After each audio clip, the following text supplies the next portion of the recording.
सद्गुरु, कर्म से जुड़ा एक प्रश्न है।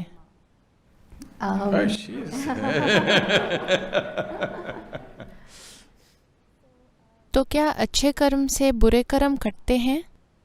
आपने आज क्या किया? मैं अपने बारे में नहीं पूछ रही हूँ, मानवता के बारे में। और क्या हमारे जीवन पहले से तय है या हम इसे कर्म से बदल सकते हैं? और अच्छे कर्म क्या होते हैं?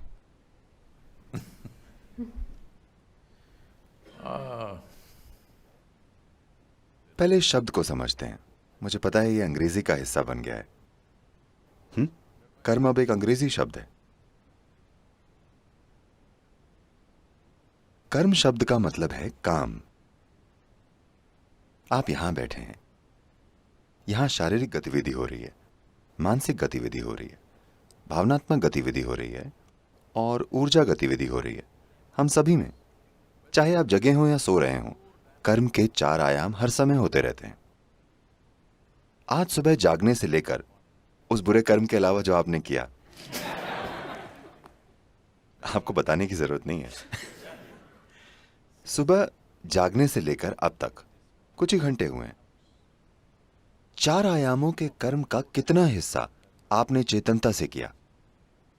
क्या मुझे उत्तर देना है? मैं अपने काम करते हुए जागरूक नहीं थी, वे बस होते गए। मैं कह रहा हूं कि लगभग हर इंसान के लिए ये 1% से काफी कम है। अगर आप पूरे दिन को देखें तो ये 1% से काफी कम है। तो जब आपके 99% काम संयोग से हो रहे हैं या चेतनता में हो रहे हैं, आप बस ये कीजिए, आप यहां गाड़ी चलाइए। यहां ट्रैफिक काफी धीमा है, यहां ये प्रयोग करना सुरक्षित है। 99% समय बस आंखें बंद करके ऐसे बैठिए और बीच बीच में स्टीयरिंग संभालिए। देखते हैं 5 मिनट में आप कहां होंगे। यही दुर्घटना है इंसानी जीवन की। तो आपको ये समझना चाहिए कि ये सबसे गहरा आयाम है पूर्वी सभ्यताओं का। हमने आपको बताया कि आपका जीवन आपका कर्म है, यानी आपका जीवन आपने बनाया है। कोई मैनेजर नहीं बैठा है, मैं आपकी बात नहीं कर रहा हूं। ऊपर कोई मैनेजर बैठकर आपको मैनेज नहीं कर रहा। Your life is your karma. आपका जीवन आपका कर्म है। आप इसे जैसे चलाते हैं ये वैसे ही चलता है, ना कि किसी और तरीके से। सिर्फ इसलिए कि 99% से ज्यादा अचेतन तरीके से हो रहा है, ऐसा लगता है कि कोई अन्य शक्ति आपको चला रही है। सभी बुरे ड्राइवर ऐसे होते हैं, जब वे किसी तरह की टक्कर करते हैं, मैं तो अच्छे से चला रहा था, पता नहीं ये कैसे हो गया। क्या आपने ये सुना है? पता नहीं ये कैसे हो गया, कुछ अजीब सा हो गया और मेरी कार टकरा गई। नहीं, बस आप एक बेकार ड्राइवर हैं। तो जीवन के मामले में भी यही सच है। जीवन में भी यही सच है। हम आपको हर समय याद दिलाते रहते थे। इस पीढ़ी में ये खो गया है। आपकी मां या दादी की पीढ़ी में उठते बैठते वे कर्म, प्रारब्ध, मुक्ति, मोक्ष कहती थी। ये रोजाना की बातचीत थी, ना कि आध्यात्मिक चर्चा। हाँ या ना? हर दिन। अब समय आ गया है कि आप उसे वापस लाएं, क्योंकि कर्म का मतलब है आप खुद को याद दिला रहे हैं कि हर चीज जो मैं कर रहा हूं और नहीं कर रहा हूं वो मेरी बुनियादी जिम्मेदारी है। अगर आप मुझसे पूछें, लोग मुझसे पूछते रहते हैं, मैंने कुछ समय तक इसके बारे में स्पष्ट नहीं कहा था, पर कुछ लोग पूछते रहते हैं, तो इन दिनों मैं उन्हें बता रहा हूं। मिशन क्या है, वे पूछते हैं। मिशन बस यही है, धर्म से जिम्मेदारी की ओर। आपको लगता है कि ये वहां है, नहीं, ये यहां है। कर्म का यही मतलब है कि आप समझते हैं कि आप ही अपने जीवन का स्रोत हैं। क्या ब्रह्मांड में कोई अन्य शक्ति काम नहीं कर रही? हां, कर रही है, लेकिन उसका उपयोग करना भी आपका काम है ना? हेलो, उसका उपयोग करना भी आपका काम है, वरना क्या मतलब है? तो कर्म का मतलब है आपका जीवन आपने बनाया है, कोई और चीज तय नहीं कर सकती। अगर आप अपना शरीर अपने हाथों में ले लें, मान लीजिए अपने भौतिक शरीर पर आपको कुछ महारत है, तो 15 से 20% जीवन और भाग्य आपके हाथों में होगा। अगर आप अपनी मानसिक प्रक्रिया को अपने हाथों में ले लें, 50 से 60% जीवन और भाग्य आपके हाथों में होगा। अगर आप अपनी बुनियादी जीवन ऊर्जा को अपने हाथों में ले लें, 100% जीवन और भाग्य आपके हाथों में होगा। हर युवा को इस आयाम की खोज करनी चाहिए इससे पहले कि आप दुनिया में जाकर दूसरों को परेशानी दें। हाँ, ये बहुत महत्वपूर्ण है। लेकिन सुबह के बुरे कर्म को कैसे ठीक करें?